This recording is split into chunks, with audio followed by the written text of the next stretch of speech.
Colin and Marvin here from UroTuning. Today we're going to be talking about the MK8 Golf R and a couple of specific things about the MK8 Golf R. That's right. Today we're going to be talking about 10 things we dislike. You've seen our 10K update. We kind of went over briefly what we like and dislike about it. Now we're going to get into the weeds to really get down and dirty with 10 things that we're not really happy about. Mind you, this is kind of a group effort, so not everyone may agree on the dislikes. And this list could be a lot longer. It definitely could be a lot longer. So let's go ahead and just jump right into it.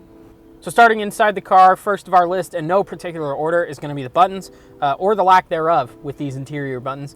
The entire driver button setup is one of the most annoying things about this car start to finish. They're all haptic force feedback. They're not satisfying to press. There's a delay when you mess with them sometimes. It's very annoying. Volkswagen, please bring back real buttons. Nobody likes this stuff. Another thing we don't like is the infotainment system. It's clunky, and in order to do a lot of things, it's annoying. Give me buttons. I want buttons, so I can just easily turn on the air. I gotta go and fudge around with different things in order to just get to airflow or whatever I wanna do. Climate, it's not as easy as I feel. It's not as intuitive as it could be. Next up on our list is another interior bit, a little bit of hardware, mostly software, and it's the fact that you cannot save your default driving mode once you get out of the car.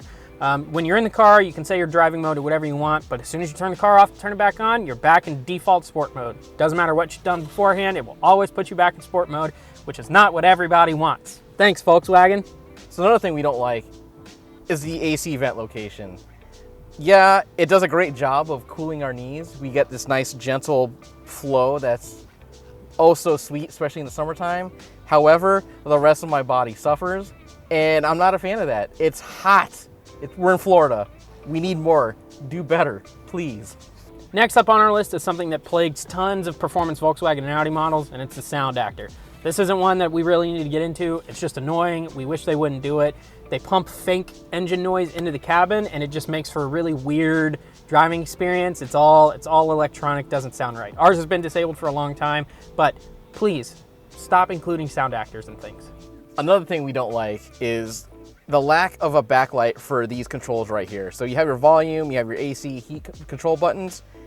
During the daylight, it's great because you can just kind of look down and see what's happening. At night, it's a pain because not only do you have to take your eyes off the road, but you have to look down here, fumble around to try to adjust your AC and anything like that.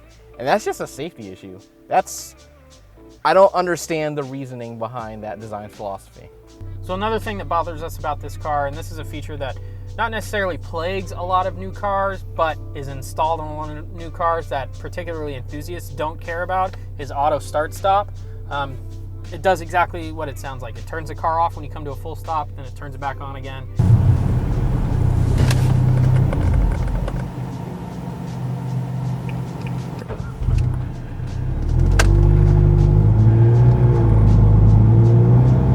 Button here will disable it, but that's only while the car is on. As soon as you turn the car back off, it re-engages itself just like normal. It does not save that function.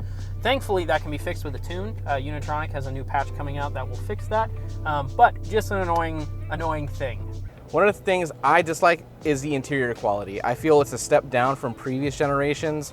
The touch surfaces just feel a lot more plasticky. They don't feel like that nice soft goodness that we've seen in the previous ones. It doesn't have the kick plates. But that's my opinion regarding this. See, I'm gonna be honest, Marvin. I kind of like the interior quality. I like the seats, the design, the layout. The steering wheel's nice. I know you got a weird thing for Mark 7s, and I don't really understand it because this is better in like every degree. Debatable. But I like the interior quality. The biggest thing, I don't like this like carbon fiber bit, but all the rest of it is actually really nice. No rattles, everything's comfortable. The bolsters are nice, the seats are nice. I like the unibody seat design. I think very B8 S4 reminiscent, so. That's fair. Next on our list, we're brought outside the car, but technically still inside the car, but under the hood. Yeah. Everybody probably remembers when these cars came out, there was no hood prop, which was just the silliest thing I've ever seen in my life. We went from having hydraulic hood props in the last 2 generations at least, I don't know about Mark 5s, to having another one of those flippy bits, which is just silly.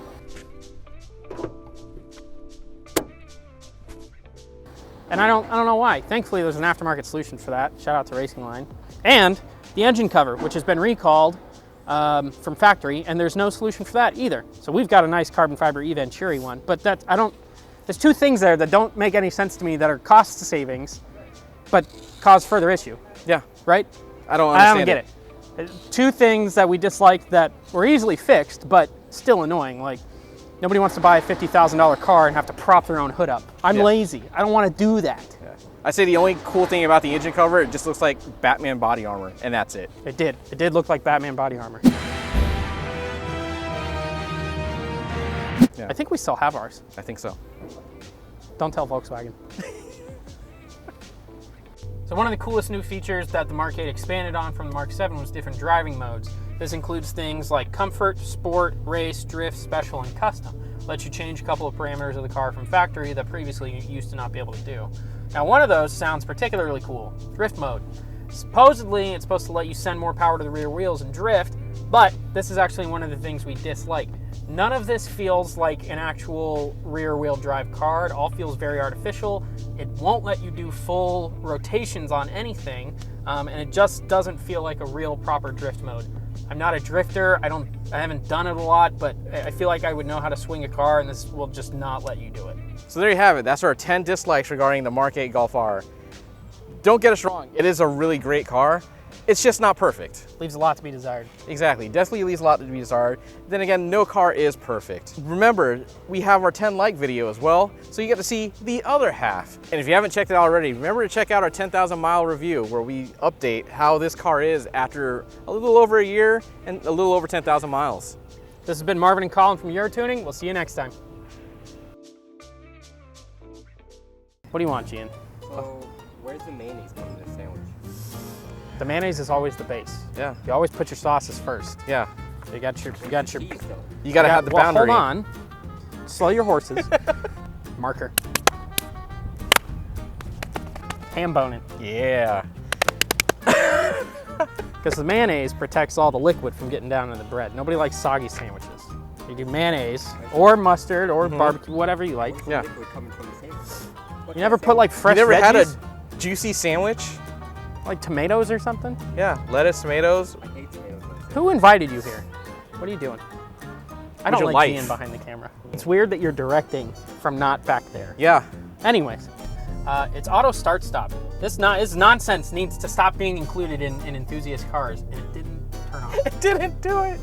Olive oil and red wine vinegar on a sandwich, and it hits, and that's where liquid comes from. You need to grow up.